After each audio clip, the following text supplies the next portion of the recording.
से ज़्यादा mechanic course निकलता है वो आर्मी को छोड़ के पैरामिलिट्री में BSF, SSB, ITBP, Assam rifle, ये सारे जो अलग अलग डिपार्टमेंट है इसमें करीब 78,000 से ज़्यादा लाखों रोज हर साल में रिटायर्ड होता है, तो उसमें बहुत स्कोप आ जाता है।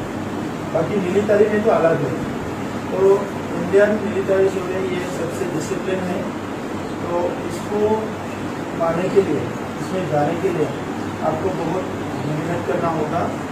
और इसमें दो रास्ता है, एक तो है आप कांस्टेबल बन सकते हैं, दूसरा है आप ऑफिसर बन सकते हैं। ऑफिसर बनने के लिए आपको अच्छा से पढ़ना होगा। जो बच्चे हायर सेकेंडरी साइंस में अच्छा रिजल्ट करेंगे वो NDA एग्जाम दे सकते हैं, नेशनल डिफेंस एकेडमी। और दूसरा रास्ता है कि जो NCC करते हैं, अब तो मिलिट्री एकेडमी में ही है, एक रास्ता था NCC सर्टिफिकेट जो जिसको मिलता है, और जो ग्रेजुएट होता है उनको भी क्या है डिफेंस में जाने का अच्छा मौका मिलता है।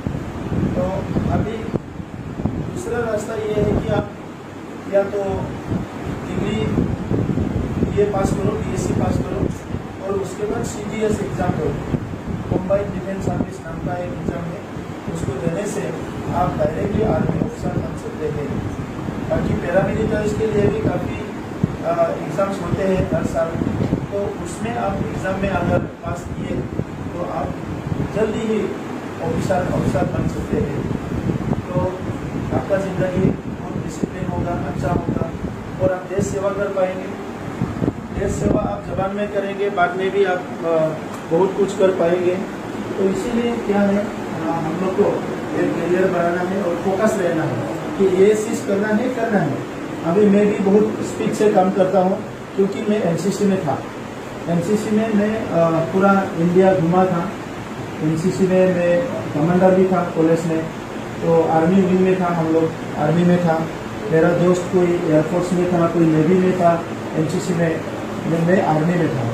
तो इसलिए जो है हम नोटिस से जो गोवा में कैंप करने गया, इंडिया के 14 स्टेट से 14 जो स्टेट है उससे वहाँ ट्रेन में आए थे, लेकिन हम नोटिस हमेशा फंस रहा था ड्रिल में और डिसिप्लिन में। हम लोग का 18 डेज का ऑल इंडिया कैंप था वहाँ गोवा में, और 18 दिन में हम लोग पैदल चल के पूरा गोवा स्टेट को हम लोग घूम लिया। तो आप लोग को क्या है, बहुत मौका मिलता है लोगों से मिलने का, काम करने का, और लेकिन उसके लिए हम लोग को मेहनत करना पड़ेगा, पढ़ना पड़ेगा और डिसिप्लिन रखना पड़ेगा। बहुत टाइम पे हम लोग क्या है इग्नोर करता है, नेगलेक्ट करता है हमारा काम, तो सब कुछ क्या है नहीं बन पाते, नहीं हो पाते हैं। तो इसीलिए आप लोग को मैं आज ये एक अच्छा मौका है, आप लोग को मैं यही बोलना चाहता हूँ कि आप लोग अच्छा से पढ़िए। और ये स्कूल जो है हमारा बहुत इम्पोर्टेंट स्कूल है, इसलिए मैं भी विजिट करने आया। और आप लोग के आने वाले समय में जो भी सुविधा चाहिए ये हम लोग गवर्नमेंट की तरफ से देने के लिए कोशिश करेंगे। तो जो सुविधा है सारे लोगों ने आप लोग को प्रोवाइड किया है। एक अच्छा स्कूल है, इतना ही मतलब आपके लिए जो चाहिए वो तो है ही, और सामने ही फील्ड है करने के लिए। मुझे तो बहुत अच्छा लगा है यहाँ आके। तो इसीलिए आप लोग भी थोड़ा सा एंजॉय कीजिए, फ्री माइंड में रहिए और अच्छा से पढ़िए। सारे लोग से, मैडम लोग से जो भी है अच्छा एक रिश्ता बनाइए। और पेरेंट को भी आप जो है हर समय एक सम्मान रखिए। पेरेंट्स को सम्मान रखना है ना, सम्मान करना है। माता पिता जो है हम लोग का सब कुछ है। माता पिता के बाद हम लोग का टीचर है, टीचर को हम लोग सम्मान करना है, और माता पिता को सम्मान करना है, और देश का सेवा करना है। वही 3 बात है। ठीक है, थैंक यू। उनका आशीष मान लो तुम लोग। ठीक है।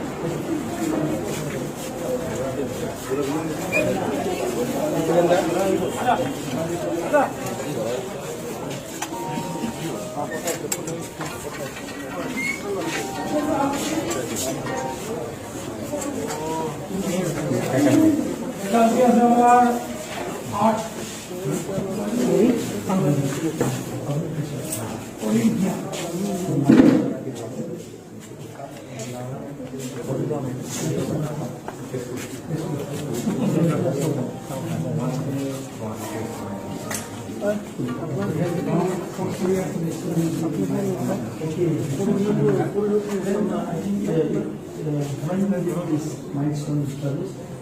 1987. It was in Baltola first. So from 2000 it was shifted to Agra.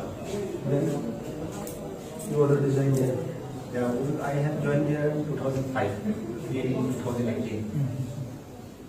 Before Before that, I was working as a temporary lecturer in the Allopathy college. Take care.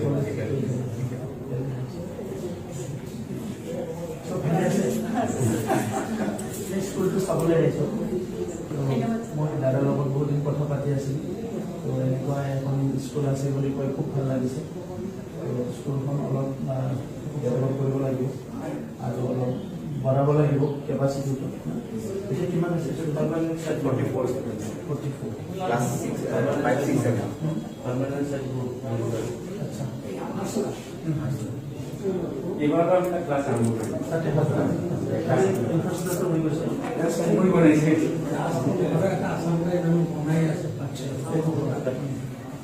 Class মাটিটো কিমান আছে তাতে বহুত মাটি আছে কৰিব লাগিব Give something to this area people. As the students they are moving from here to the other places for education. Yes. So why cannot provide that successful education here? That is our aim.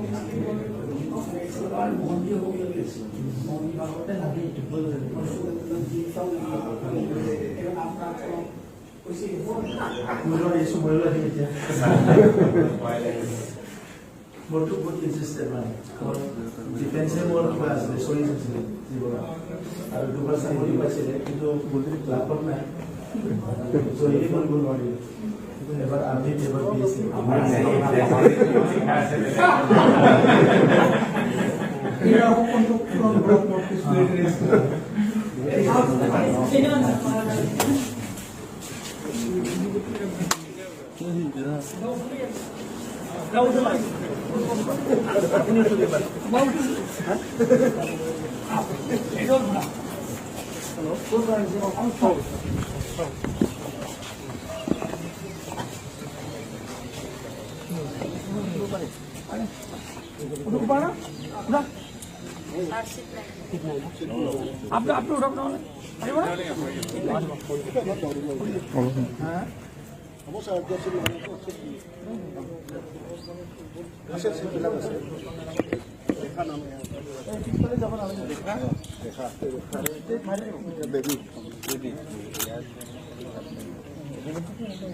ৰেখা বোলে আপুনি কৈছে নাম ইয়াৰ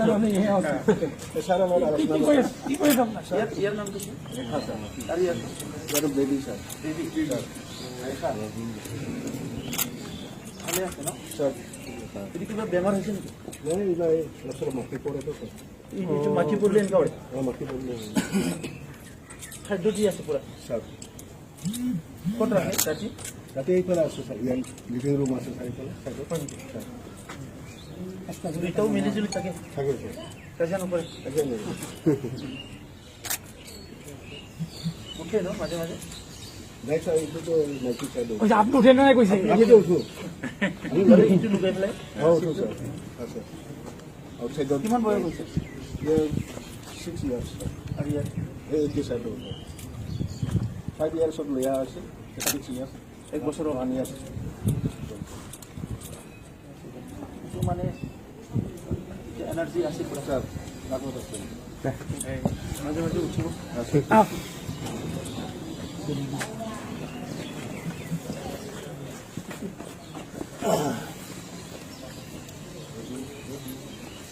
আচলতে কোন প্ৰথমবাৰৰ বাবে আপুনি military school পৰিভ্ৰমণ কৰিলে তো কেনেকুৱা পালে আচ্ছা এইখন যিটো ইনষ্টিটিউশ্যন নৰ্থ ইষ্ট মিলিটাৰী যিটো স্কুল আছে সেইটো খুব এটা ইম্পৰ্টেণ্ট এটা ইনষ্টিটিউশ্যন, কাৰণ আমাৰ অঞ্চলৰ বহুখিনি ল'ৰা ছোৱালী ডিফেন্সত কাম কৰি আছে আৰু ডিফেন্সত এটা ডাঙৰ এটা সংস্থাপন আমাৰ পৰা লৈ আছে। তো এতিয়া কি হৈছে কি আমাৰ অঞ্চলৰ পৰা যিসকলে ডিফেন্সত গৈছে মেক্সিমাম কনষ্টেবল হিচাপে গৈছে, বহুতে অফিচাৰ হিচাপে নাই।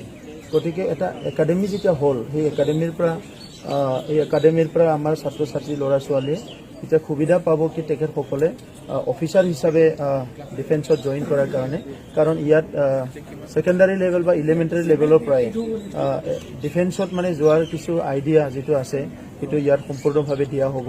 গতিকে নৰ্মেল যিটো এডুকেশ্যন ইয়াৰ লোৱাৰ লগতে ফৰ্মেল এডুকেশ্যন লোৱাৰ লগতে যিটো এইটো ডিফেন্স একাডেমি হ'ল, তো ইয়াত বাকীখিনি যিখিনি নলেজ লাগে সেইখিনি পোৱাৰ লগে লগে এজন ল'ৰা বা ছোৱালীয়ে তেখেতে এজন ভাল অফিচাৰ হোৱাৰ কাৰণে বা ডিফেন্স ছাৰ্ভিচত যোৱাৰ কাৰণে খুব ভাল এটা স্ক'প পাব। ছাৰ এটা বস্তু দেখা হৈছে যে যিহেতু NDFBৰ ক্ষেত্ৰত এটা কথা যে বাধা আকৌ মূল সুঁতিত অহাৰ পিছত আকৌ জংঘলত যাব লগা হ'ল, তো মানে কি আপোনালোকে গভৰ্ণমেণ্ট ফৰ্ম কৰাৰ পিছত মানে অসন্তুষ্ট নেকি তেওঁলোকে? এতিয়ালৈকে অফিচিয়েলি তেনেকুৱা আমাৰ তাত খবৰ নাই, আৰু পুলিচে কৈ আছে কি সেইটো আমি চাই আছোঁ, চবেই কৈ আছে আমি চাই আছোঁ। আমাৰ তাত এতিয়ালৈকে অফিচিয়েলি তেনেকুৱা খবৰ নাই, আমিও শুনিহে আছোঁ। গতিকে আজি যদি কোনোবা পুনৰ জংঘলত যাবলৈ বিচাৰিছে সেইটো বহুত দুৰ্ভাগ্যজনক আৰু দুখৰ বিষয় হ'ব। সন্তুষ্ট অসন্তুষ্টৰ কথা নাই, সমাজখন আগুৱাই লৈ যোৱা, সমাজখন গঢ় দিয়া এইটো সকলোৰে দায়িত্ব। গতিকে আপুনি জংঘলত যাই পেলাই যদি সমাজ সেৱা কৰিব বিচাৰিছে সেইটো আজিৰ তাৰিখত কিমান মানে সেইটো ভাল কথা সেইটো আপোনালোকে চবেই জানে, আমিও জানো। গতিকে কোনোবা যদি তেনেকৈ চিন্তা কৰিছে ইয়াৰ পৰা দূৰত থাকিব লাগে, মই সেইটো আহ্বান কৰিছোঁ। ছাৰ এই বিধানসভাৰ মানে চূড়ান্ত সিদ্ধান্ত আপোনালোকে কেতিয়া ল'ব? নিৰ্বাচন ডিক্লেয়াৰ কৰাৰ আগে আগে চব চূড়ান্ত সিদ্ধান্ত লোৱা হ'ব। ঠিক আছে।